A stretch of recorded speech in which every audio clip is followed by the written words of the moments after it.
जैसे इनारा में जमल बाकाई हो, कि जैसे इनारा में जमल बाकाई हो, वैसे लागेली पंडित के माई हो, वैसे लागेली पंडित जी के माई हो। जैसे फाटेला हो, जैसे फाटेला करैली कलौजी हो, जैसे फाटेला करैली कलौजी हो, वैसे लागेली पंडित के भौजी हो, वैसे लागेली पंडित जी के भौजी हो। पंडित जी पना डोला डोला हो, अंडा देले गोला गोला हो। पंडित जी पना डोला डोला हो, अंडा देले गोला गोला हो।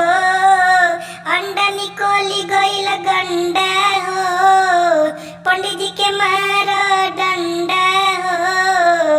अंडा निकोली गईल गंडा हो, पंडित जी के मारो डंडा हो।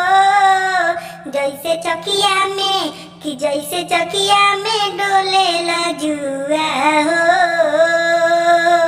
कि जैसे चकिया में डोलेला जुआ हो, वैसे लागेली हो, वैसे लागेली पंडित जी के फुआ हो, वैसे लागेली पंडित जी के फुआ हो, वैसे लागेली पंडित के फुआ हो।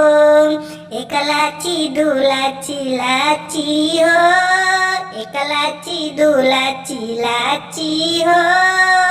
नाचली पंडित जी के चाची हो, नाचली पंडित जी के चाची हो। जैसे इनारा में हो, जैसे इनारा में जमल बकाई हो, वैसे लागेली पंडित के माई हो, वैसे लागेली पंडित के माई हो।